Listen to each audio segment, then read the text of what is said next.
رسول اکرم صلی اللہ علیہ وسلم نے فرمایا، تم سے پہلی امتوں میں ایک شخص زخمی ہو گیا تھا اور جس کی وجہ سے وہ سخت تکلیف میں مبتلا ہو گیا تھا۔ جب اس سے وہ تکلیف برداشت نہ ہوئی، اس نے چاقو لیا اور اپنے ہاتھ کو اور زخمی کیا، جس کی وجہ سے خون مسلسل بہتا رہا یہاں تک کہ اس کی موت واقع ہو گئی۔ اللہ تعالیٰ نے ایسے شخص کی طرف دیکھا اور فرمایا، میرے بندے نے اپنے نفس پر جلد بازی کی، اس لیے میں اس پر اپنی جنت حرام کر دیتا ہوں۔ اس حدیث سے جو مطلب نکلتا ہے وہ یہ کہ انسان چاہے کتنی ہی تکلیف میں کیوں نہ ہو، وہ اپنے نفس پر ظلم نہیں کر سکتا ہے، وہ اپنی جان نہیں لے سکتا ہے، کیونکہ ہمارے پاس جو زندگی ہے یہ اللہ کی طرف سے دی ہوئی امانت ہے۔ جب اللہ چاہے تب وہ لے سکتا ہے۔ ایک انسان اپنی من مرضی سے اپنی زندگی کو ختم نہیں کر سکتا ہے۔ ایک انسان کو حالات کا مقابلہ کرنا چاہیے، کیونکہ اگر اسلام کے اندر سوسائڈ کرنا، خودکشی کرنا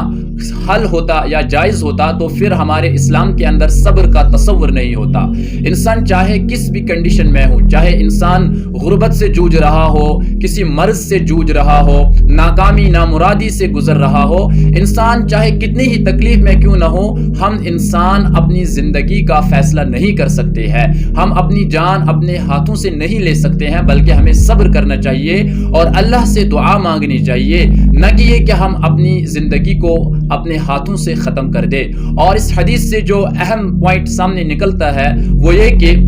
جو بندہ اپنی جان لیتا ہے، جو بندہ خودکشی کرتا ہے، چاہے اس کے حالات کتنے ہی خراب کیوں نہ ہو، اللہ تعالیٰ اس پر جنت حرام کر دیتا ہے۔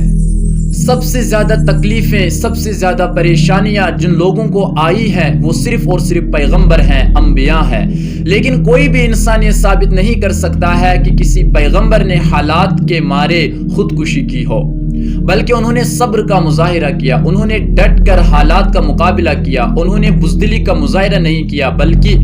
بلکہ وہ ہمت والے تھے، انہوں نے ہمت دکھائی، انہوں نے غیرت دکھائی، اور انہوں نے ہر محاذ پر ہر مشکل کے لیے سلوشنز تلاش کیے، انہوں نے اللہ سے دعائیں کی اور اللہ تعالیٰ نے الٹیمیٹلی ان کو جنتوں کے اندر داخل کر دیا۔ تو ان پیغمبروں نے یہی تعلیم ہم انسانوں کو بھی دی، اپنی اپنی قوموں کو دی کہ اے میری قوم کے لوگوں صبر کرو، حالات جیسے بھی ہوں، کٹھن حالات آ سکتے ہیں، مصیبتیں آ سکتی ہیں، پریشانیاں آ سکتی ہیں، لیکن آپ کو ہمت نہیں ہارنی ہے، بلکہ اللہ سے دعائیں مانگتے رہو، اللہ تعالیٰ سے ان حالات، ان مشکل مراحلوں میں اللہ سے آپ مدد مانگو اور صبر کرو، نہ کہ یہ کہ آپ خودکشی کرو، نہ کہ یہ کہ آپ اپنی زندگی کا خاتمہ کریں۔ اور اللہ کے رسول صلی اللہ علیہ وسلم نے فرمایا،